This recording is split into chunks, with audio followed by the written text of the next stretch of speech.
Hello, everyone, and welcome to the Emerging Franchise Brands Podcast. I'm your host, Frank Fiume, here live at the IFA2024 National Convention, and looking forward to interviewing some folks at this year's event.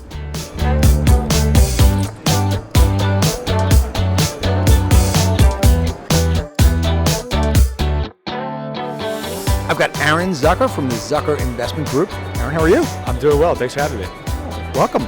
So what do you think of the IFA so far? It's been great. It's great getting in front of franchisees, franchisors, suppliers. It's been a great conference so far. I really enjoyed being here. First time attending last year, and obviously it was strong enough to justify coming back, so here we are. Awesome. What's been the biggest, maybe one or two takeaways you've had at this one? Probably meeting you.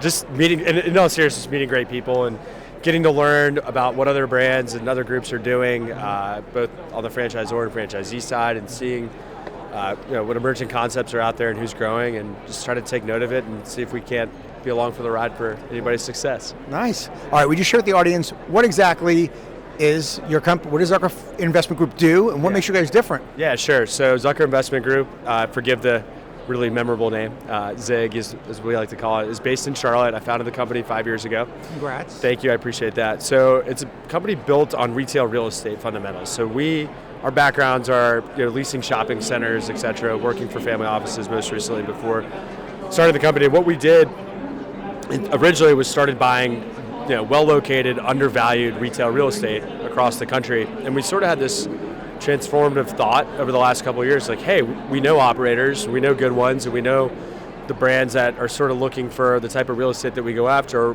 Let's not shift our focus necessarily, but add a new vertical where we help operators grow and scale, which is why we attend conferences like this, to help to identify the right operators to work with that maybe have 3, 5, 7 locations that want to get to 30, 50, 70 or beyond that. And so what we do is we help them understand what their growth goals are, identify the trade areas that they want to be in, and we'll either work alongside their tenant representation broker or can even act as their real estate arm in their site selection process.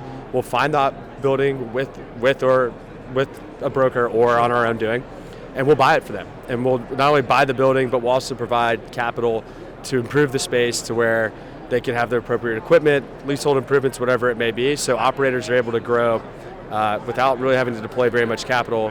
Our thesis is on the operator's values perspective is if you are making equivalent or worse returns in your operating business than you are in real estate, you're in the wrong business. So retain your capital on your balance sheet to open up new locations and let us expend our capital to get it out there. And as long as we can get a rent threshold from the operator that makes sense to them and we're able to monetize it in the way that we do it, and everybody wins.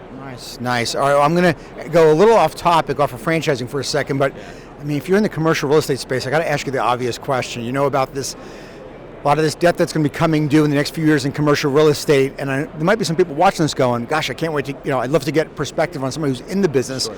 So what are your thoughts on this, Aaron? What's going to happen in 27, 28, and 29? So people cite the interest rates being essentially nothing other than the bank spreads in 20 and 21 and 22. What's often lost sight of though is interest rates were still really low prior to the pandemic. Mm-hmm. And so even if you borrowed money in 2019, commercial real estate loans are typically set up for around a 5-year term. So the amortization and how the loan is paid off is stretched out anywhere between 20 and 30 years typically, but that loan is still due after 5 years. And so one of two things has to happen. The borrower has to sell the property and then use the proceeds to pay down the lender, or they have to refinance. In the event that they choose to refinance the property, their spread in return on cash flow, assuming rents are about the same as what they were, the months leading up to that refi happening, are going to get eaten into pretty dramatically. And so you will see some material events. There were sponsors and investors out there who were over leveraging as much as they possibly could because of how low interest rates were, and so they haven't really bought down a lot of the principal investment. Mm-hmm. And it's going to bode for what I'll call interesting times. And that disruption starts this year.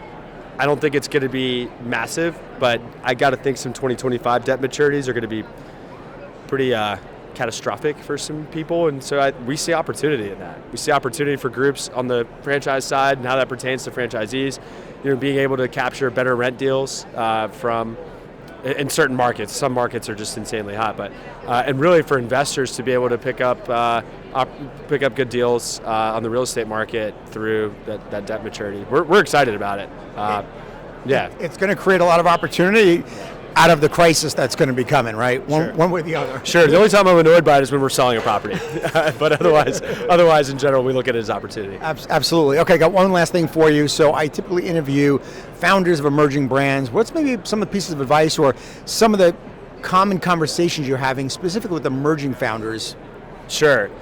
It's interesting. I wear a couple of different hats, right? So I'm an AFC urgent care franchisee, and I've seen a brand that's probably at the tail end of emerging. AFC has a tremendous path for growth. There's only 350 of them open across the country, and that could sound like a big number, but when you look at the green space associated with that brand, I mean, you think about, we just ran into Laura Bradbury, who's VP of Operations there, and Paige Robinson, who leads the franchise sales efforts. I'm not made to work for anybody anymore. Those days are over. I probably wasn't the best employee of all time, but I'm excited for my friends over there and the career path, like sort of the trajectory that brand has, and then we also work with brands on the Zig side that are, 3, 5, 7 unit groups, and it's fascinating. It is fun as hell. I mean, we were talking about this before we got on, and being able to be in the weeds and helping somebody else grow and scale their business, which we're not just mentors, we're certainly mentees of theirs too. I mean, I'm always constantly asking our operating friends, how do you do your accounting? Like, what do you do to keep your employees happy when you can't offer them massive benefits and 401k packages when you have less than 10 employees? And so just being able to be in the weeds and knowing that those types of people are wired sort of similar to how you and I are, where it doesn't really matter if you call them on Saturday afternoon, that's like their hobby too. So I get jacked up about it. It's nothing but fun and bliss, except for the long nights where you're worried about your personal guarantees on your debts and stuff. Comes with the territory, right? That's part of it, yeah, but that's okay. We're all screwed up in the head who enjoy doing it. So, Aaron, thanks so much for being on. Appreciate it. Appreciate you having me. Thank you. Thank you for tuning into the Emerging Franchise Brands podcast. For additional insights, guest applications, and to stay connected, visit us at efbpodcast.com. The Emerging Franchise Brands podcast is for entertainment purposes only, and the views expressed do not necessarily represent those of Emerging Franchise Brands, its host Frank Fiume, or Emerging Franchise Group, LLC. Any discussed franchise or investment opportunity requires thorough investigation, obtaining proper disclosure documents, and expert consultation before making any investment decisions. The podcast and its host do not offer professional advice or endorsements, and they hold no responsibility for actions, representations, accuracy, or consequential damages related to the podcast content.